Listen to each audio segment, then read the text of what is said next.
দর্শক আমন্ত্রণ diamond cement প্রসঙ্গ চট্টগ্রামে। আপনারা নিশ্চয়ই জানেন চ্যানেল 24-এর সাপ্তাহিক আয়োজনে আমরা সমসাময়িক বিভিন্ন বিষয় আমরা বিশ্লেষণ করার চেষ্টা করি, আমরা গভীরে যাওয়ার চেষ্টা করি। আপনারা নিশ্চয়ই জানেন আগামীকাল থেকে পবিত্র মাহে রমজান শুরু। সেই রমজানের আগ মুহূর্তে বাজার পরিস্থিতি কেমন, কিংবা আগামী এক মাস যে কেনাকাটা হবে সেই বিষয়গুলো কেমন হবে, সেই বিষয় নিয়ে সার্বিকভাবে আমরা রোজার প্রস্তুতি নিয়ে আমরা এই অনুষ্ঠানে আমরা আলোচনা করব।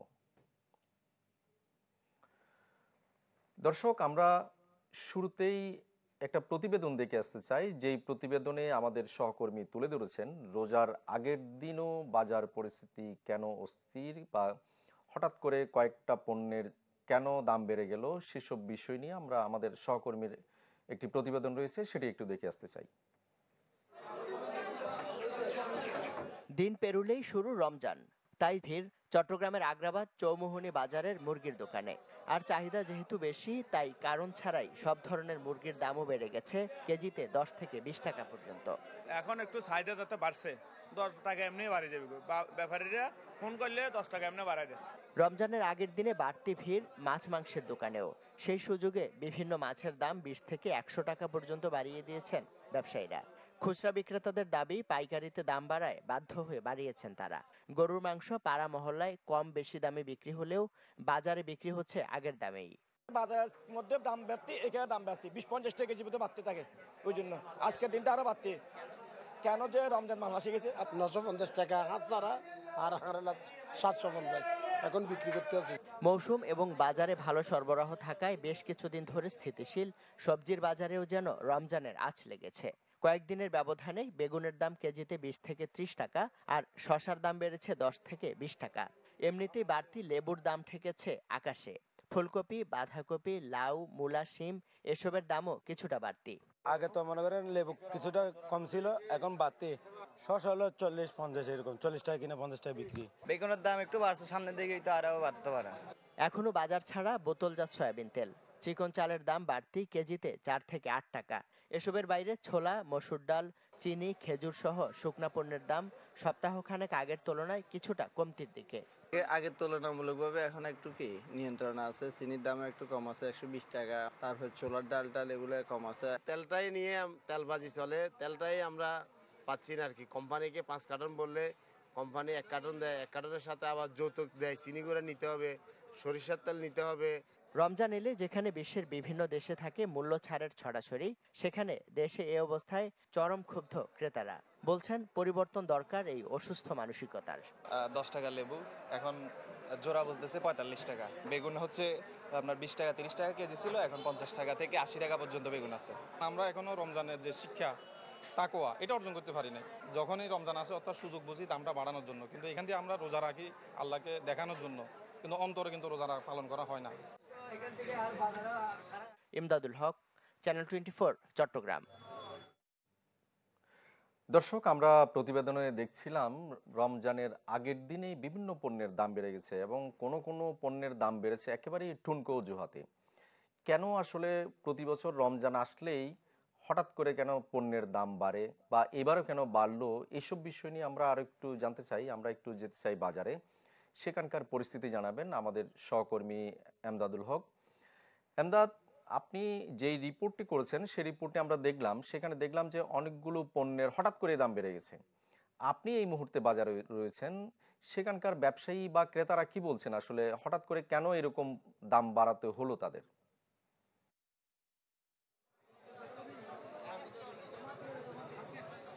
দেখুন, এই যে বেশ কয়েক বছর ধরেই এই যে একটি রীতি চলে আসছে, একটি খারাপ রীতি বাংলাদেশে, যে সারা বছর যেমনও থাকুক রোজার আগে আগে করে দাম বেড়ে যায়। সেটিতে যেমন চরম ক্ষুব্ধ ক্রেতারা, বিক্রেতারাও যেটি বলছেন, খুচরা ব্যবসায়ী যারা আছেন তারা বলছেন যে পাইকারিতে তাদেরকে এই সময়টাতে বেশি দামে কিনতে হয়, এই জন্য খুচরাতে বেশি দামে বিক্রি করতে হয়। এবং একই সাথে একজন আরেকজনের উপরে দোষ চাপানোর সেটিই কিন্তু আসলে হচ্ছে। এবং বাস্তবতা যেটি, মানুষকে আসলে এই ভোগান্তি পোহাতে হচ্ছে, যদিও এর খুব যৌক্তিক কোনো কারণ যৌক্তিক কোনো কারণ কিন্তু নেই এই যে দাম বাড়ার পিছনে। আমি একটু খুচরা বাজারের ক্ষেত্রে যদি লেবুর কথাই বলি, যে সরবরাহ যেটি আছে সেটি পর্যাপ্ত আছে। গত কয়েকদিন ধরে যেভাবে চলছিল জোড়া 10 টাকা বা সর্বোচ্চ 15 টাকা, সেটি আজকে 1 লাফে 40 টাকা হয়ে গেছে। এবং পাইকারি বাজার, এই যে রেয়াজুদ্দিন বাজার, সেখানেও কিন্তু একই অবস্থা। এবং শশার ক্ষেত্রে যদি বলি 20 থেকে 25 টাকা কেজি বিক্রি হয়েছে, সেটি আজকে 30 থেকে 40 টাকা বিক্রি হচ্ছে।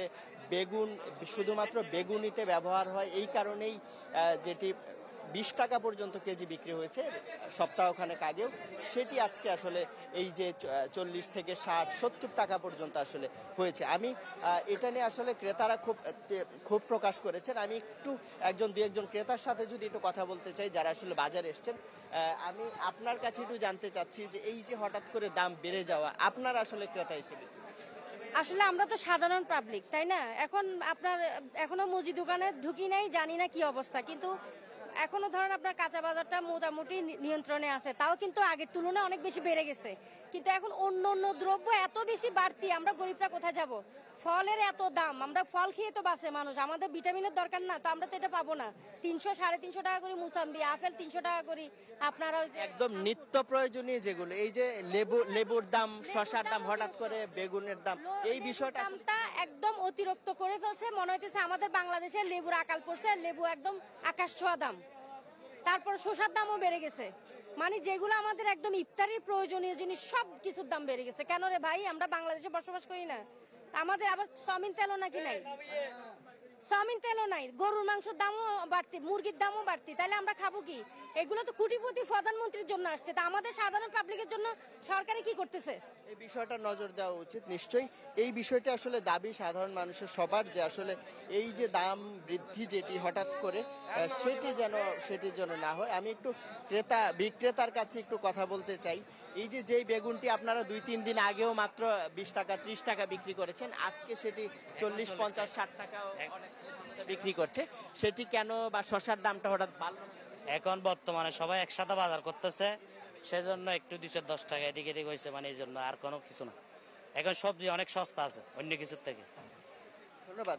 আসলে এটির কোনো যৌক্তিক কোনো জবাব আসলে নেই, যে কেন সব সরবরাহ স্বাভাবিক থাকার পরেও হঠাৎ করে রোজা আসার কারণে শুধুমাত্র দাম বেড়ে যাবে। তো এই জন্য একটি বিষয়কেই সবাই করছেন, যে তেলের ক্ষেত্রে, ভোজ্য তেলের ক্ষেত্রে মিল মালিকদের কাছে বা মিলে গিয়ে অভিযান চালানো, বা এই যে পাইকারি পর্যায়ে আসলে সবজিগুলো কেন বাড়ছে, হঠাৎ করে কেন বাড়বে, এই বিষয়গুলো প্রশাসন যতক্ষণ নিবিড়ভাবে তত্ত্বাবধান না করবে, সেক্ষেত্রে আসলে এই ধরনের যে একটি সিন্ডিকেট বা এই ধরনের একটি অন্যায়, সেটি থেকে মুক্তির কোনো উপায় নেই, এমনটি কিন্তু সবাই মনে করছে।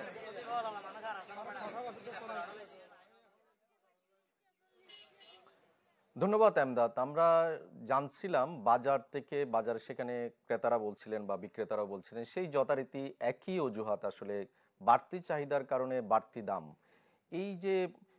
এই অজুহাতেই আসলে প্রতি বছরই চলে এবং সব সময়ই চলে। ধন্যবাদ এমদাদ। দর্শক, আমরা ছোট্ট একটা বিরতি নিব, ফিরবো একটু পর, সঙ্গেই থাকুন।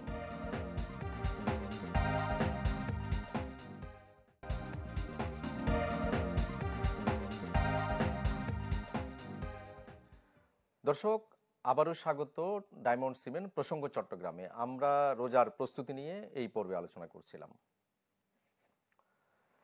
দর্শক, আমরা এতক্ষণ চট্টগ্রামের বাজার পরিস্থিতি দেখছিলাম, বা রোজার আগের বাজার কেমন সেই পরিস্থিতিগুলো আমরা দেখছিলাম। আমরা এই পর্যায়ে একটু পর্যটন শহর কক্সবাজারে যেতে চাই, কারণ এই রমজানে আসলে সেখানে পর্যটন শিল্পের কি অবস্থা হবে, বা প্রস্তুতি কেমন, বা সার্বিকভাবে এই শিল্প আসলে কিভাবে চলবে, সে বিষয় নিয়ে আমরা একটু জানতে চাই। আমরা যেতে চাই কক্সবাজারে। সেখান থেকে আমাদের সঙ্গে যুক্ত হচ্ছেন সহকর্মী আজিম নিহাত। নিহাত, আপনি নিশ্চয় আমাকে শুনতে পাচ্ছেন। আমাকে একটু বলবেন যে সেখানে এই যে পর্যটন শিল্প, রমজান আসলে আসলে পর্যটন শিল্পে এক ধরনের মন্দা তৈরি হয়, সার্বিকভাবে আসলে এই রমজানে কেমন চলবে এই শিল্প?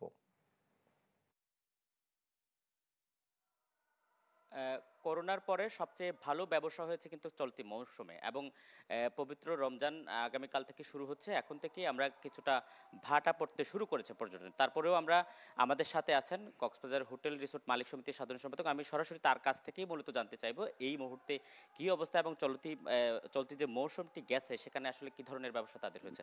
এখন পবিত্র রমজান উপলক্ষে আমরা প্রতি বছরই দেখে থাকি যে টুরিস্টের একটা ভাটা পড়ে যায়। এখন কি অবস্থা, কোনো বুকিং টোকিং আছে কিনা? ধন্যবাদ। আসলে এটা সার্বিক পরিস্থিতি সব প্রতি বছরই আমাদের হয়ে থাকে। আমরা রমজান আসলে আমাদের তেমন ব্যবসা হয় না, এটা আসলে একদম ফুল অফ সিজন বলি আমরা। এই সময়টাতে মূলত আমাদের যে হোটেলের রেনোভেশনের কাজগুলি আমরা করি, আমাদের কর্মকর্তা কর্মচারী যারা আছে তাদেরকে আমরা ছুটিতে পাঠাই, হোটেলকে গোছানোর ব্যবস্থা করি। কারণ রমজানের সময় আসলে রোজা রেখে মানুষের যে বেড়ানোর ভ্রমণ করার যে একটা মন মানুষের, এটা তেমন হয় নাই আর কি। এজন্য তবে আমাদের সার্বিক যে মূল সিজন ছিল ডিসেম্বর, জানুয়ারি, ফেব্রুয়ারি, যথেষ্ট পরিমাণ আল্লাহর রহমতে ভালো ব্যবসা হয়েছে, এবং আমরা আশা করি ঈদের পর থেকে আবার আমাদের কন্টিনিউ ব্যবসাটা থাকবে। এই জন্য রমজান মাসও যাতে পর্যটক আসে, অনেকে যদি উদ্বুদ্ধ হয়, সেজন্য আমরা সর্বোচ্চ একটা ডিসকাউন্টের ব্যবস্থা রেখেছি, যাতে অল্প খরচে পর্যটকরা তাদের ভ্রমণকে উপভোগ করতে পারে। এই জন্য বিভিন্ন হোটেলে আমরা 60%, 70% পর্যন্ত মূলত অফার আমরা রেখেছি এখন। এই চলতি মৌসুমে আপনাদের ব্যবসাটা কেমন হয়েছে? আমরা করোনার পর থেকে খুব একটা রাজনৈতিক অস্থিরতার কারণে খুব একটা ভালো যেতে দেখিনি, এবার কেমন হয়েছে? ইনশাল্লাহ এবার আমাদের করোনার পর থেকে সবচেয়ে ভালো ব্যবসা হয়েছে। কারণ 2020 সাল থেকে যখন করোনা শুরু হয়, তখন দুই ধাপে 20 সাল এবং 21 সালে আমাদের এই পর্যটন শিল্প মুখ থুবড়ে পড়েছিল।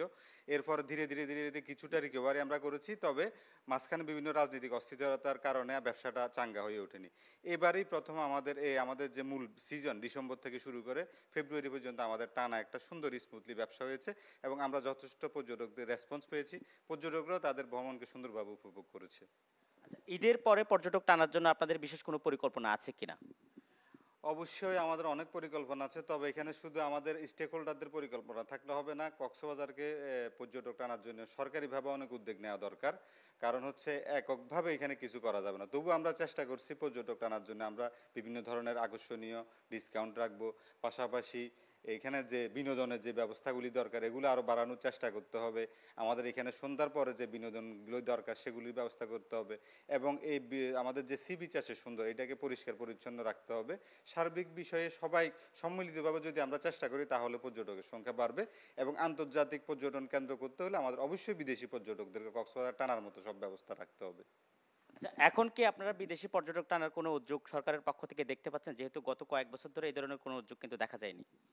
সরকারকে আমরা সবসময় বলে আসতেছি, যেহেতু আমরা স্টেক হোল্ডার এখানে বিশাল পরিমাণে একটা ইনভেস্ট করেছি, সুতরাং বিদেশি পর্যটক যদি কক্সবাজার না আসে, তাহলে আমাদের এই বিনিয়োগটা মুখ থুবড়ে পড়বে। আর বিদেশি পর্যটক আসার জন্য আমাদের যে ডেভেলপমেন্ট করা দরকার, অর্থাৎ বিশ্বমানের আন্তর্জাতিক মানের পর্যটন কেন্দ্রে যা যা সংমিশ্রণ করা দরকার, এগুলি দরকার বলে আমি মনে করি। এই জন্য আমরা সরকারকে বিভিন্ন প্রস্তাব দিয়েছি। এটা সরকারি উদ্যোগ এবং প্রাইভেট উদ্যোগ দুজন উভয় সংমিশ্রণে এটাই করতে হবে। ধন্যবাদ। আমরা এতক্ষণ কথা বলছিলাম কক্সবাজার হোটেল রিসোর্ট মালিক সমিতির সাধারণ সম্পাদক মুকিম খানের সাথে। তিনি যেটি বলছেন, চলতি মৌসুম তাদের অনেক ভালো ব্যবসা হয়েছে, এবং পবিত্র রমজানেও পর্যটক টানার জন্য তারা বিভিন্ন ধরনের ছাড়ের ব্যবস্থা রেখেছেন। একইভাবে ঈদের পরে যাতে পর্যটকরা এসে কক্সবাজার ভ্রমণ করতে পারে, সেজন্য তারা নানা উদ্যোগের কথা জানিয়েছেন।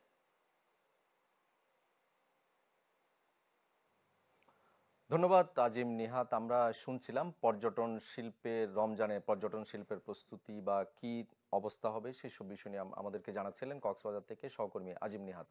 আমরা আবারও একটু রমজানের আগের দিন বাজার পরিস্থিতি জানতে চাই। এই পর্যায়ে আমরা যাব পাহাড়ে। আমাদের সঙ্গে যুক্ত হচ্ছেন রাঙামাটি থেকে সহকর্মী জিয়াউল হক। জিয়া, আপনি নিশ্চয়ই আমাকে শুনতে পাচ্ছেন? আমরা এর আগে শুনছিলাম চট্টগ্রামের বাজার পরিস্থিতি, আমদাদ আমাদেরকে জানাচ্ছিলেন। আপনি একটু জানান যে রমজানের আগ মুহূর্তে আসলে সেখানকার বাজার পরিস্থিতি কেমন? রমজানের আগের যে মুহূর্তে, আসলে প্রতি বছরই আমরা দেখি যে রমজানের আগ মুহূর্তে দ্রব্যমূল্যের বা যেসব রমজানের যেসব প্রয়োজনীয় জিনিসপত্র আছে, সেগুলোর আছে একটু ঊর্ধ্বমুখী আমরা দেখতে পাই। বিশ্বের অন্যান্য দেশেও আমরা খেয়াল করেছি, আমরা জেনেছি যেটি হচ্ছে রমজানের আগ মুহূর্তে বিভিন্ন যে প্রয়োজনীয় পণ্যের সেগুলো বিভিন্ন ধরনের ছাড় দেওয়া হয় বা ব্যবসায়ীদের উদ্যোগ থেকে এই উদ্যোগটি নেওয়া হয়। উল্টো চিত্র হচ্ছে বাংলাদেশে, যে আমরা দেখেছি যে রমজানের আগে যেসব প্রয়োজনীয় জিনিসপত্র হচ্ছে ছোলা, খেজুর, টমেটো, ক্ষীরা এবং হচ্ছে বিশেষ করে হচ্ছে লেবুর যেটি প্রয়োজন থাকে সেই জিনিসপত্রের দাম খুবই ঊর্ধ্বমুখী রাঙামাটির বাজারে। সারা দেশের মতো রাঙামাটির বাজারগুলোতে ঘুরে দেখেছি, সেখানেও যেটি গত সপ্তাহে যেসব লেবুগুলো কিনা যেত জোড়া 10 টাকা থেকে 15 টাকা, সেটি আজকের বিকেল বেলা যে চিত্র সেটি হচ্ছে 15 পিস করে, এক একটা পিস 15 টাকা থেকে জোড়া 40 টাকা বা 50 টাকা করে বিক্রি করা হচ্ছে।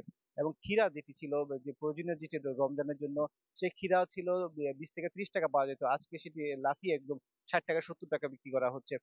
এবং অন্যান্য যে মাছের দামের চিত্র কিন্তু একই রকম। আর বিভিন্ন যে ছোলার দোকান, আমরা যে দোকানগুলোতে ঘুরে দেখেছি, ছোলার যে গত 2 মাসের আগের যে ছোলার দাম ছিল সেটিও ক্রমান্বয়ে 5 টাকা থেকে 10 টাকা বিক্রি করা হচ্ছে। এখন ক্রমান্বয়ে যে ছোলা আছে, সাদা ছোলাটা 100 টাকা করে এবং কালো ছোলাটা 110 টাকা থেকে 130 টাকা বা 110 টাকা এরকম করে বিক্রি করা হচ্ছে। মাছের বাজারের চিত্রও কিন্তু প্রায় একই রকম, যে এই রমজানকে কেন্দ্র করে মাছের যে চাহিদা আছে সেটিরও বেড়েছে এবং ব্রয়লার মুরগির দামও 5 টাকা করে কেজিতে বৃদ্ধি পাচ্ছে বলে জানিয়েছেন। এখানকার যারা রমজানে যারা পবিত্র রমজানের উদ্যোগে যারা বেচাকেনা কিনতে আসছেন, তারা আসলে উদ্বেগের কথা জানিয়েছেন। তারা বলছেন এইসব বিষয়ে যদি উভয়ের পক্ষে যদি সংযম করা না হয়, তাহলে আসলে রোজাদের তাৎপর্য সেটি আসলে ব্যাহত হবে তারা মনে করছেন। এই ছিল আমার কাছে রাঙামাটি থেকে সবশেষ।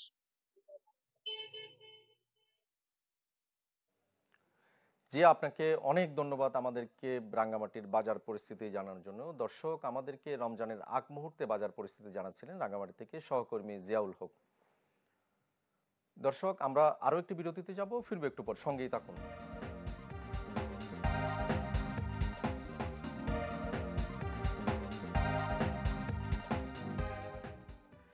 দর্শক, আবারও স্বাগত ডায়মন্ড সিমেন্ট প্রসঙ্গ চট্টগ্রামে। দর্শক, এই মুহূর্তে পাওয়া খবরে জানা গেছে যে পবিত্র মাহে রমজানের চাঁদ দেখা গেছে বাংলাদেশের আকাশে। সুতরাং আগামীকাল থেকে শুরু হচ্ছে পবিত্র মাহে রমজান মাস। সবাইকে মাহে রমজানের শুভেচ্ছা এবং এই পবিত্র মাহে রমজান মাস নিশ্চয়ই আপনাদের সবারই ভালো কাটবে। দর্শক, আমরা এই অনুষ্ঠানে আলোচনা করছিলাম পবিত্র মাহে রমজানের আগ মুহূর্তে বাজার পরিস্থিতি বা সার্বিকভাবে মানুষের প্রস্তুতি, মার্কেটের প্রস্তুতি, সেইগুলো নিয়ে আমরা আলোচনা করছিলাম। আমরা এই পর্যায়ে একটু যেতে চাই আবারও আমাদের সহকর্মী এমদাদুল হকের কাছে। আমরা এর আগে জানছিলাম বাজার পরিস্থিতি বা পাহাড়ের কক্সবাজারের পর্যটন শিল্প, কিন্তু এই পর্যায়ে আমরা জানবো আগামী 1 মাস যেহেতু পবিত্র ঈদ উল ফিতরকে কেন্দ্র করে কেনাকাটা হবে, সেই হিসেবে মার্কেটের প্রস্তুতি কেমন, আমরা সেটা একটু জানতে চাইবো। আমরা যাচ্ছি সহকর্মী এমদাদের কাছে। এমদাদ,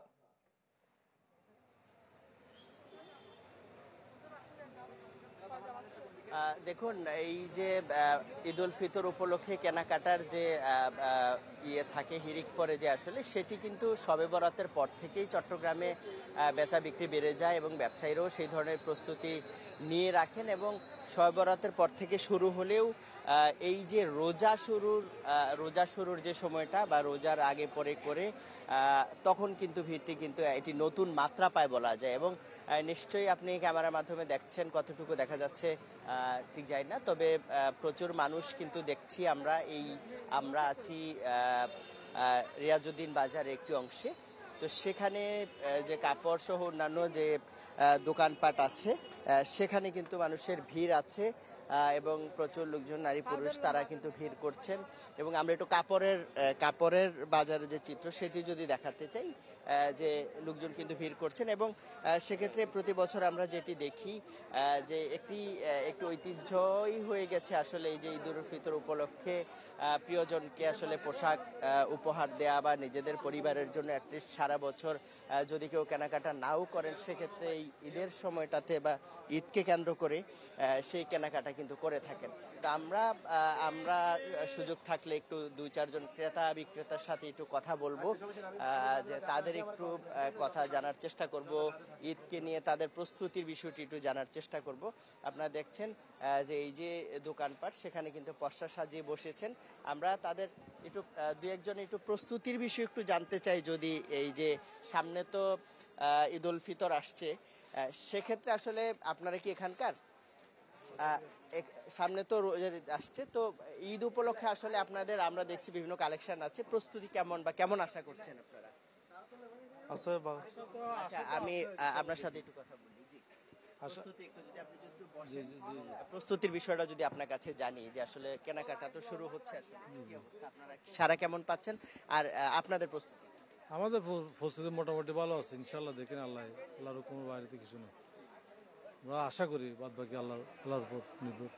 প্রত্যাশা কেমন বা মোটামুটি শুরু হলো কিনা আসলে? মোটামুটি এখনো তো রোজার এই রমজানের প্রথম সপ্তাহে একটু কেনাকাটা হয়েছে ইনশাল্লাহ, বাদ বাকি পরবর্তী দেখেন আল্লাহ কি করে। সবাই আশায় আছেন যে সামনে যে রোজা সেখানে বেচা কিনার যে বিষয়টি সেটি পুরোদমে শুরু হবে। আমরা আর একটু দোকানে একটু যেতে চাই, যে এখানে দেখছি যে ক্রেতা আসছেন, কেনাকাটা করে হয়তো বের হয়েছেন। আমরা একটু এই দোকানের যিনি আছেন তার সাথে কথা বলতে চাই। এই যে রোজা তো শুরু হয়ে গেল আসলে, সেক্ষেত্রে আপনাদের প্রস্তুতি কেমন আর বেচা বিক্রি এখন পর্যন্ত কি অবস্থা? ইনশাল্লাহ মোটামুটি বেচা কিনা ভালো বর্তমানে শুরু হয়ে গেছে, মোটামুটি কাস্টমার আছে, আমাদের আকর্ষণও মানে ঈদের আকর্ষণও চলে আসছে। নতুন কোনো কালেকশন কি আছে এই উপরে? 15 দিন আগ পর্যন্ত আমরা কালেকশন করে ফেলছি, সামনে আরো কালেকশন হবে। পোশাকের ক্ষেত্রে কি কোনো বৈচিত্র্য আছে? বৈচিত্র্য বলতে আগের এগুলাই মানে ঘুরে ফিরে এই সমস্ত এগুলাই সবসময় যেগুলো চলে এগুলোর মধ্যে একটু 19-20 হয়, কাজ বেশ কম, কালার বেশ কম, এরকম করে হয় আর কি, এরকম করে হয়ে যায়। ধন্যবাদ। শুনছিলেন যে আসলে মাত্র রোজা ঢুকলো তো শবে বরাতের পর থেকে কম বেশি বেচা কেনা হয়েছে এবং সময় যত যাবে নিশ্চয়ই বেচা কেনা বাড়বে সে আশায় তারা আছেন এবং তারাও সেই ধরনের কালেকশন করে আসলে নিত্য নতুন যত ডিজাইন আছে সেগুলো তারা সংগ্রহ করে ক্রেতাদের যেন তারা স্বচ্ছন্দভাবে তারা কেনাকাটা করে তৃপ্তির সাথে ফেরত যেতে পারে সেই প্রত্যাশা তাদের পক্ষ থেকে করা হচ্ছে। তো এই হচ্ছে রোজা কেন্দ্রিক বা ঈদের কেনাকাটার সবশেষ খবর আমার কাছে। ধন্যবাদ এমদাদ। দর্শক, আমরা জানছিলাম ঈদের আগে কেনাকাটার কেমন হতে পারে বা মার্কেটগুলোর প্রস্তুতি কেমন সেসব বিষয় নিয়ে আমাদেরকে জানাচ্ছিলেন সহকর্মী এমদাদুল হক। এর আগে আমরা জানছিলাম বাজার পরিস্থিতি, পর্যটনের প্রস্তুতি কেমন রোজায়, সেসব বিষয়গুলো নিয়ে আমরা জানছিলাম। দর্শক, এতক্ষণ সঙ্গে থাকার জন্য ধন্যবাদ আপনাদের, একটু ভালো থাকুন।